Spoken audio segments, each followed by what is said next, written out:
बने थे। देखिए, अगर आप यूपीएससी या बड़े कॉम्पिटिटिव एग्जामिनेशन जैसे में सिविल सर्विस की तैयारी करते हैं तो आपसे पूछेगा कि ए में कौन था, बी में कितने थे, सी में और डी में। देखिए, ए में 9, बी में 9, सी में 10 और इसमें यूनियन टेरिटरी, केंद्र शासित प्रदेश कौन था, केंद्र शासित प्रदेश। अब ध्यान से समझिए बाबू, ये संख्या नहीं पूछेगा, कहेगा कि किस कैटेगरी के राज्यों को राज्य ए में रखा गया।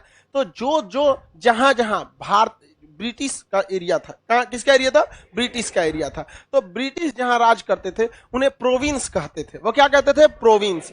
तो यहां पर ब्रिटिश प्रोविंस थे। किसके प्रोविंस, ब्रिटिश प्रोविंस। प्रोविंस मतलब होता है राज्य। तो किसके राज्य थे, ब्रिटिश के। तो जहां जहां ब्रिटिशर्स का 100% कब्जा हो गया था उसे कहा गया था ब्रिटिश प्रोविंस। लेकिन अंग्रेज भारत में कब्जा करने नहीं आए थे, बल्कि वो पैसा कमाने आए थे। तो वो कब्जा करने में इंटरेस्ट नहीं रखते थे। वो जानते थे कब्जा करेंगे, ससुरा पुलिस डिपार्टमेंट रखो, न्याय व्यवस्था रखो, नाली साफ कराओ, सड़क साफ कराओ, खर्चा दुनिया भर का लग जाएगा। सरकार को इनकम होता है, सरकार का खर्चा देखते हैं बहुत ज्यादा। तो अंग्रेजों का मेन फोकस था कि हमको एक ऐसा बकलोल राजा मिल जाए जो हमारी चमचई करे, सारा काम वो करे, उससे वो मोटा इनकम हम लोग रख ले।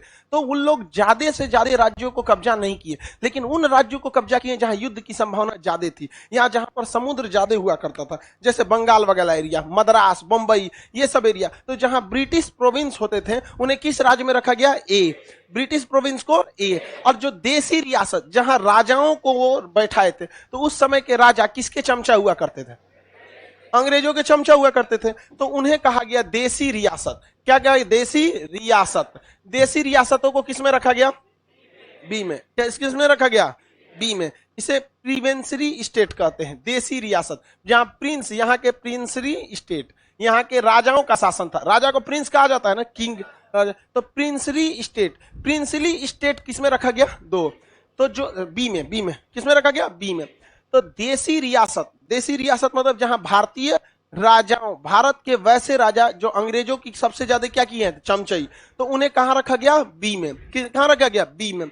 अब उसके अलावे अंग्रेज, देखिए ध्यान से, अंग्रेज का मेन उद्देश्य यही था कि भारत में विद्रोह न हो और ज्यादा से ज्यादा पैसा लूट के ले जाया जा सके। तो जो जो जगह पर नौसेना का अड्डा था, जो समुद्र के किनारे थे, या जो बहुत बड़े राज्य थे, उन्हें अंग्रेजों ने सीधे क्या कर रखा था, कब्जा कर रखा था। तो उसे कहा गया ब्रिटिश प्रोविंस, उसे किस में रखा गया, ए में।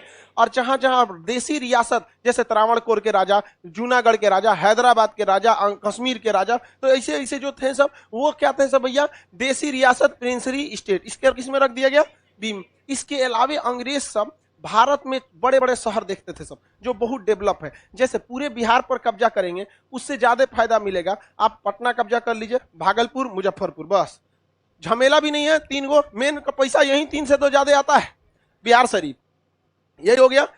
बड़े बड़े जैसे गया, 4-5 गो खत्म हो गया। भोपाल मध्य प्रदेश में ले जाना है, भोपाल कब जाइए, जबलपुर कब जाइए, इंदौर कब जाइए। देखिए मध्य प्रदेश का तो मेन चीजें कब्जा ली है आपको। महाराष्ट्र में अगर कब्जा करना है तो पूरा महाराष्ट्र का जरूरत है कब्जा करने की, मुंबई, पुणे, नागपुर, औरंगाबाद, नासिक, ये सबको कब्जा कर लीजिए। तो अंग्रेजों ने 2 तरह का जमीन कब्जा किया, ध्यान से समझिएगा।